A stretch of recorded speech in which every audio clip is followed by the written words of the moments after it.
Abusua wada adwene ho da se twitwitwi a ekoso ewo Asante ene Dormahene tem se Dormahene nya akwanya na okasa fa Asante ho na oka Asante no wadwen ho da se hu sunsuanso ebetimi aba ne bi kura na mkwan mu a eba wadwen ho da abusua yete Ghana ha no we are together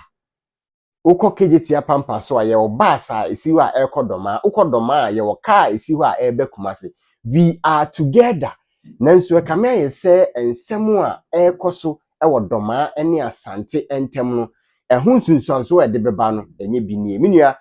openikase e frɛ no omente dinta atakura kakraba nana K Effa omente TV e de abeto dwa se UK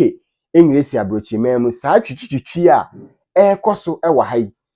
nipa bi eho akadwam wo ha ne nyina ne se omote Asantene bi fie na omosori a 700 Dormahene videos a obo Asante akutia na emrantie yi ehwa eno no omohwe saa na afi omo de aginam na afi ekame se efiewura no omo yi nahi enam so ama efiewura no aka omo esi abonten a kyese emrantie no ho akere ni nyina free saa Asante ene Dormaa Asante ene Dormaa comment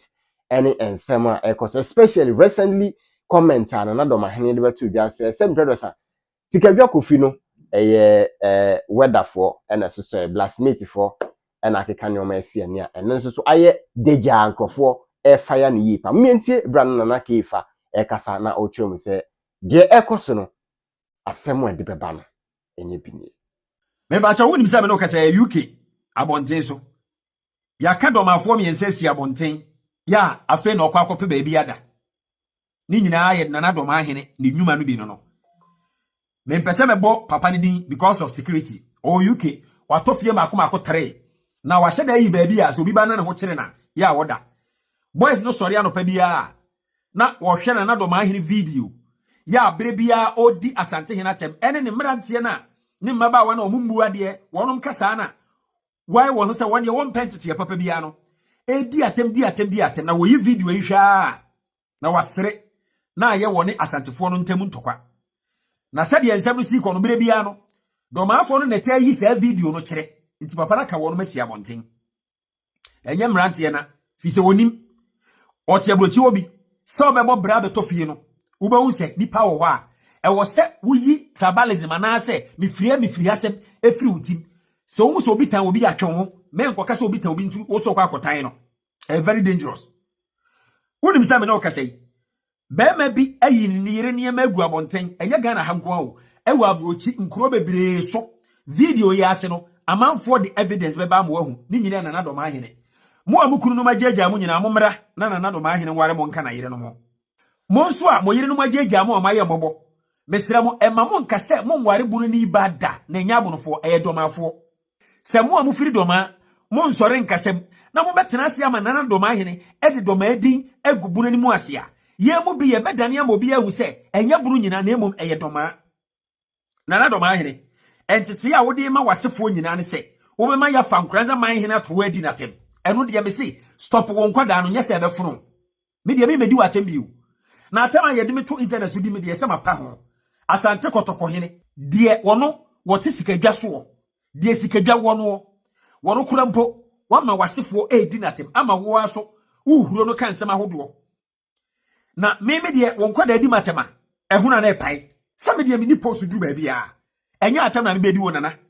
won kwada na wotete wono ma wama wato wani awe wani emferehwe na womu ade nti wo pese ode nkranza eye twiapia no na me se stop wo mo efi se wo ye di subi ahye wono mu se woni ntete panti moja su ani wono mu ade mu ohene pani te se wo yonko ohene ye Asante Kotokohene ni nua baagu Asantehene agu wo ye meeting emfa Asantefo ho de okofa ba ya ne se wo kwa kodi Asantehene atem adi wono makomi atem na wasese sikadwa no ya nye amana mfiri sura ma eti Ghana fo nyi ni se aduana na wode tu ho a wese yesumagya ho epa aduana place ya age aboso no yenye ntum se wo nananom kraman ne kotu jabae eno de yenye ntum se modi amuhu ama mutim di jakokko ba yenye ntum the moment awunya ka se sikadwa enye komfo anoti na yiye na yasoso sikadwa baabi no kire se wo ankasa wadua na wo se wokotu ja de baaye no wagua duanafo nyina anim ase wakonwa na wote so na wo se ya punwa wo nananom de watena bangoma so tumi buom no wakire se de ye hu nyina ya sesedwa bibia anim ti wakonwa na kora wote so no wakire se tumi bia ni akonwa no nana Dormahene asema wo kan na mu odupa o akonwa tumi nim wuni mama menkyerɛ wo de ntia wo de wani bradia kopem se enkranza kitatu municipal 2 district wa hiya wo tan entu pese wo distort enkranza na bowura enkranza wani abre no enkranza Manhyene ekita record bi se wono nko na de bosom ekwa akon ma bosom bi twa afra mu twa adre mu ma enkranza fo fa mu kwa akon one record eti so hu anwasem da anwasem etoso bi se asem bi si ya menka history ne nkyerɛw ma enkranza ko nwa 2 ye enkranza sesima nto bosomfo na beso akonwa no ewo junction bi so wo enkranza enti wo wakonwa na tumi nim wo wakonwa no na sebe mpanimfo ni ho nti obi antimi ntufo enu nti na wani abra wo pese wo yire wo ho na wo de ani bre na wo be pre tumi efiri amanfo konwa de kwahye wo die mu na wo sori tena wo no so me ye kase na de wo ye powerful na wakonwa wo tumi a wo nsori enkotena baabi anka isa santiman wura sabe ne maame mpo afiri mu enkofa Asantehene wonum sikadwa enkotena meeting wo se wo yabo no nchempem da be na asanteman etena se na ye de Dormahene akonwa na aba begina wo se Dormahene akonwa de enya akonwa bia na tumi bia ni muhu wati bi da me wura ho me se won kwada na ye di nkranza Manhyene atem na ma wono munyai efi se wo amu no waba be kire se wakonwa a wote so no sabi tumi nim se tumi wo akonwa ma enka be de nse Manhyene mu a wo begina ho na wafa ohempon te se otumfo akonwa wadwe ni se wo ka ema Ghana fo atan otumfo ana wo ka ama Asantehene tumi ekura wo no abafam eya abre ho sem na Dormahene enti wakonwa na wudie no sebe manu sisimu na so no de mpanifo mo mfa nche bata wo se bisa wo mpanin wo wakonwa ho menya sure se wakonwa panin wo ho ma menkyerɛ wo na kwa mebafo ye otoso na nkranza Manhyene ote wo sisi ye mpanifo wo na konwa ho de wo na konwa ho a mimpo mentia konwa so bi ne me na K Effa obi ntimi nkohye na nabafo mpo achi sabio ejimi nkyira nkranzaman na atwa wie na nanamu obuni ho o kasa bebrebe no wate na nabafo pim na no da wate ewuradi bafo pim ano da wate so kasa efa doma ho oni wo time fi se wo mpanimfo na se a sabe on kasa kwa na wo so microphone mu bi a woto bomb na Dormahene won kwada na wo tete wono ma wo de awudie etete wono no jai meye video a ya be threat ahodo awudie na ade tete won kwada fi se wani abre petumi soronko bi sa tumi no se wanya moja wo ho ntowo etidie na wo pe awudie na ade hye wono mu otan na ade hye wono mu wan kai se ba bia wiase adui awade ama kyese ene yaye baako won sem bia ebo world drum na minim de ntia national security te wo ho ewo saase wi ho minim de ntia interior minister ete wo ho ewo saase wi ho minim de ntia peace council ete wo na Dormahene ho ewo saase wi ho minim de ntia national house of chiefs entimentinase na yensete wo down emma yenka no kure nkyere wo say you are beating a war drum that could lead to the destruction of this nation ebi asiboko yenso mu wa hyase se ye ena Ghana ban ene mahemfo a won mo Ghana ha mukosia national house of chiefs motete asem we ho bone ben na Dormahene enti wo tete doma akuro ama doma ya akono ama obi ko ware doma ani ba wakase ba ni dabio doma ani abrantie ewura ba bia memma wo mfa bono ani mo nyie o sankrofo na wo TikTok a wono ma twere din bono fo no nyina ye domafo a wo petumi surunku bi ama wono mo hene doma na emo mo de bono ani monyam e na epesa atumi no na wo gye wi a yakase Dormahene ye powerful na Dormahene we will never allow you to do that unya sa kwan no na why sa de no na kwa mebafo ya wo toso nan bra wo pa de no wo de ni dwa ato akoma ye na Techimanhene ye na Techimanhene e ka kire ze na wakobi ni Asantehene wo de wo se de bi wo se ene wo nya wadwe so pa konwa na di so pese wudi nkranza konwa de a ben Asantehene se wonim na wonim ena wode na sem ebedan wanka nkranza bo asesa ene wonye ohina opa adidi adi wo ye nkranza manhene enti wontimi ma wo mofra ntotofefe emfa no nkoto woni di natem na me menhwew wadwen ya wo se wo mema di wachi mema wo eye nkwada wonu mumu ade wonu medidi atem wonu mentimi nkanya nsasem bia na de woni ma ne se wo se aboa ne kwasea yense obi adwuma yemfre we nkase yense we eno evil plans nko ane wo nkwada no tim mesi yemfa as atemu ento nchen na yen socialize ye ho yen ka no word for word na Dormahene se wo enkwada biti se mi kofifa mienu ena nka wo mpanimfo nyine mpa wu anka de wo ye no wonye efi se emfataw se wusuman wo bokuro wo boman enkranza ede ne ho wo se wo teburu nchempema tete nyina no ye ne mo neti na emum buru nchempem de ma metome na nanom se wonom ye bi wo se hey chichire kan bra adeti na wokọ Asantehene ho hey dabi o hwan ne benya sadwomfa wo bafan Asantehene wona wo de wani so abo awu a wonhu ade a efe wo de atete won kwada amada bia ye di nkranza manhene atem edi Asantehene atem eti wonim se Asantehene ye great ampacho ti me a meti ye mi hu ena won ko ane nipa a wotimi tena bono na wo presu magya akonwa wotimi tena bono na wo fre ebinimu Asantehene mu se wunua ne wo mo na wo ka history ahodo enso wotimi ka se asase bi regional boundaries geographical lines SN define traditional lines. Now so geographical line define traditional line there. Me ba cho say wo Bono region. Ye wo Bono east. Ye no ni twaka. Enkranza kita 2 municipal 2 district no. Ho ye ya na mo wani abra wo se na de wo be wura ma ofuo mu na wo de distort Enkranza piece. Na wo ba wura Enkranza. Na wo ba be sem Enkranza asomdue. Chese wo de wo ya hompam de ne wo mpa asomdue. Wo nim nipa dodo ama wo ma wade agu. Nipa dodo ama wadwuma hwere wonom. Nipa dodo ane se wo bie wano se wo ye bono na enye se mi kire ma amanfo wo se esono domaafo no ene sono abonofo di ekita yense ye nim nipa ye buade ye som no na berebia ye yamu ye no eda so wo ho na emum na Dormaa ene ni kuro ketewa bi enye domaafo nyina na yesa wo ene ni kuro ketewa bi ene nkuro bi no ma wakọ tasi nipa bi no adua adwembone wo wono mutim wono mom na pese gubuna ni mu ase ema obi kase ebono ni abadaye ehe na akote se ohene bi ni nua ewu ya wokọ na mamire ma ni nua anane maame ni nua kan ya wono ye ka akire piesie eda fam ya kan ye ho abom se kuo se de be ya ye kuru be koso ye kosa kuo na ya nkokan ye yasem ye nua hene te se ye a sebe wosan ye ohimpon a ni nua eda fam no ena yenko ka asebi se de be ye be hye no mo moja wo mu odwe nipa ho wo ye mambofo na na sese usuman wada Roma enkranza wama won koda atu wani esi nkranza hene so no eda wo be ma won mo agyan me jai video asechire enye sa wo kase du meba na ma ba be yiwa no wonya be ma nje obi a wo firi Dormaa ebo atra ba be hye mra ma nkranza na wo Dormaa wo yonko ne nkranza wode emu dia na wo de chen nkranza bra na be yima no kura wono de ne ho wo kodwen wuko no asem nkwa wo se wo ye judge the freedom of association eti obi di asem wo ya ba wani ma se na be se di no he Ghana ya seman no nana wa ma me wira ho papa